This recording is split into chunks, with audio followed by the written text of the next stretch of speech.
'Di ba? Kaya galit na galit sila eh. Ah. Tignan nyo, katulad nito, si Sharon at si Kiko. Si Sharon at si Kiko, nandoon kasama si BBM.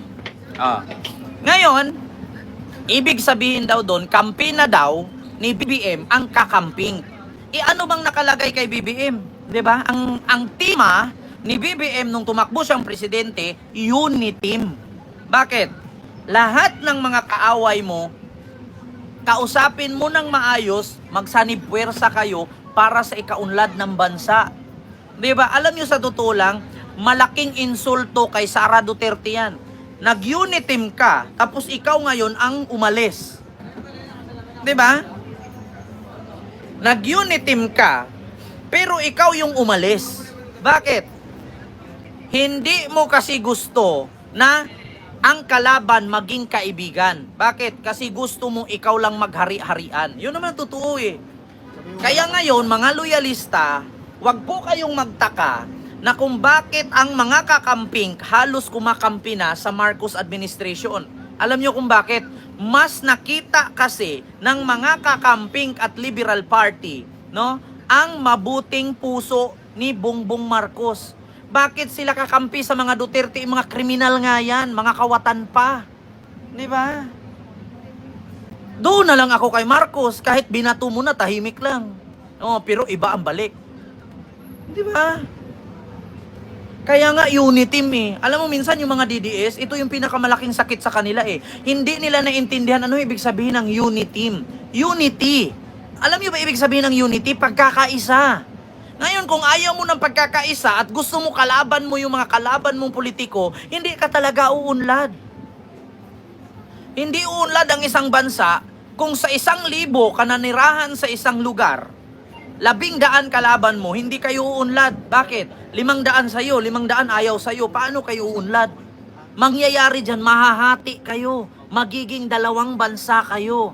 Ngayon, kung gusto mo na magkaisa, magsanibwersa at magtulungan. Diba? Alam mo sa totoo lang, Pilipino lang tayo eh.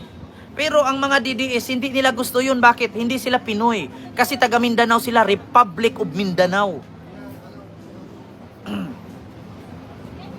Diba? Sumakay na ng bus si Sara Kent umuwi ng Davao. Wala, Leni Robredo style. Wala nang kakagat sa pakulunggan yan. Diba? Alam mo sa totoo lang, yung panawagan ni BBM na unity, yung pagkakaisa, hindi po mali yun. Nasa kalaban na yun ni BBM na kung ayaw nilang makipagkaisa. Bakit? Paano uunlad ang isang bansa kung lahat kaaway mo? Yeah? 1,000 kayo na residente sa isang bansa, 500 ayaw sa'yo, 500 gusto ka. Ang mangyayari doon, mahahati kayo. Ganyan nga ang gusto ni Sara eh. 500 sa kanya, 500 kay BBM. Ang nangyari, 200 na lang natira sa kanya. So paano niya hatiin ang bansa? Di ba? Oo. Yan ang gusto ni Sara Duterte. Kaya yung mga DDS galit na kung bakit ang mga kakamping katulad kay Kiko Pangilinan, kay Sharon Cuneta, at kung sino pa na nandoon sa event, sabi nila, grabe si BBM, pati yung mga Liberal Party, yung mga kakamping, yung mga Aquino, kaibigan na nila. Bakit? Masama ba makipagkaibigan? Masama po yung pumatay ka na walang rason. At masama din po yung magnakaw ka. Yun ang masama. Hindi masama ang makipagkaibigan. Bakit? Mamamatay ba ang mga Liberal Party at kakamping kung makipag-unite sila kay BBM? Di ba? Mas masama yung makipag-away ka. Paano uunlad ang isang bansa kung lahat kaaway mo? Kasi ang gusto ni Sara, hatiin yung unity team. 500 sa kanya, 500 kay BBM. 800 nga sumama kay BBM, 200 na lang sa kanya. Sa 100%, 80% na kay BBM, 20% lang kay Sara. So ngayon, paano mo gawing hati kung 20% na lang ang sayo? Di ba? Paano mo gagawing 100% or 50% sasama sa'yo, 80% ang sumama sa Administrasyong Marcos, 20% ang sumama kay Sara. Ngayon, Wala kang magagawa kung ayaw ng tao sa'yo. Bakit? Nasilip at dilat na ang mata ng taong bayan kung anong ginawa ng pamilya ninyo. Di ba? Hindi naman kami bulag. Hindi kami bingi. Hindi tulog ang taong bayan, Sara. Kada na lang may issue, krimen, sugal, shabu, dawit ang pangalan nyo. Sinong Pilipino na gusto kayong iboto? Pagdating sa drug smuggling na 11 billion, sangkot ang kapatid mo at asawa mo. May reaksyon ba kayo? Wala. Pagdating sa West Philippine Sea, ni utot na mga Duterte, wala kaming narinig ni isa. Sa tingin nyo, may tao pang buboto sa inyo? Ang mga bumoto sa inyo, yung mga DDS na bobo. Kaya, pagdating sa Pogo, sangkot pa rin ang pangalan nyo. Sa tingin nyo, Duterte, may buboto pa sa inyo? Hindi na kasi ang taong bayan tulog. Gising na ang taong bayan. Di ba? Lahat na lang kasi ng karumal-dumal na krimen, dawit kayo eh. Pagdating sa shabu, dawit mga Duterte. Pagdating sa Pogo, dawit mga Duterte. Pagdating sa korupsyon, dawit mga Duterte. Sa tingin nyo, may buboto pa sa inyo? Kung ako sa'yo, Digong, magawa ka na lang ng libingan mo, magkape ka na lang. Kasi pag namatay ka, tumalon ka na lang diretso, tambakan mo lang sarili mo.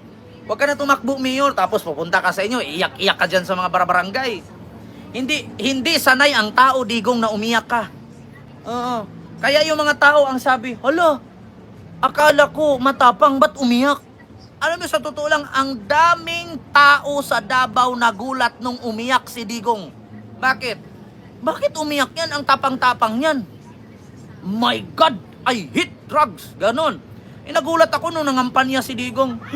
Ayong sa daghan kayong salamat sa pagsuporta ninyo sa ako. Umiyak ang tapang-tapang mo, umiyak ka, tangina mo, untog yung ulo mo eh. Di ba?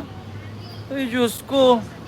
Wala na kayong mabola. Oy, Elmer Katulin, maraming salamat sa iyong $5 super sticker. Thank you so much. Di ba? Yun ang katotohanan. Kaya doon pa lang sa pag-iyak-iyak ni Digong sa Davao, ang daming nagsabi, ano to? Kilala namin tong matapang, kamay na bakal, ba't umiyak? Ano pa, awa? Para may bumoto? Wala na, Digong, sirang-sira ka na. Ang sabi mo nung una, walang pogo sa Davao. Poke ng inam, panabo. 60 Chinese national and 2 Malaysia national na huli. At may pogo hub sa Panabo. Diba? Tapos sasabihin mo, walang pogo sa Davao? Pakain ko sa iyo yung mga papel, makita mo. Mga sinungaling. Alam mo, sa totoo lang, walang Duterteng hindi sinungaling. Ultimo nga asawa ni Digong ayaw sa kanya, tapos kaming Pilipino gusto siya. Baka pakitaan ko kayong video dito na ang asawa ni Digong una, umulirap ang mata, gumanon.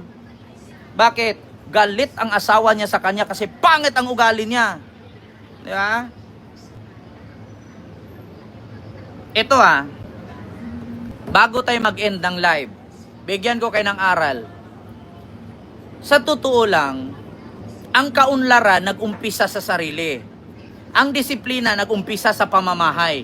Sino dapat magdisiplina? Magulang. Ngayon, ang tanong, paano maging presidente si Sara kung mismong pamilya niya watak-watak? Diba? Si Digong, naghiwalay sa asawa.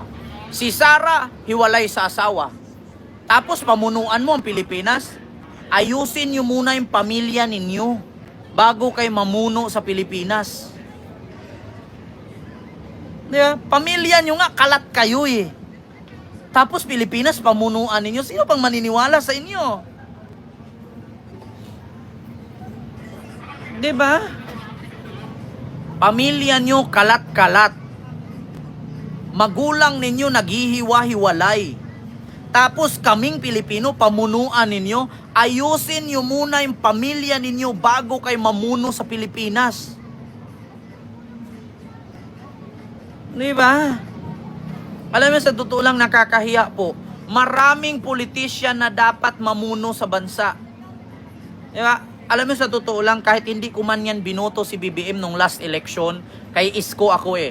Pero dito ko napagtanto na si BBM kahit ilang tao ang nanira sa kanila, For almost 36 years, sila pa rin ni Lisa.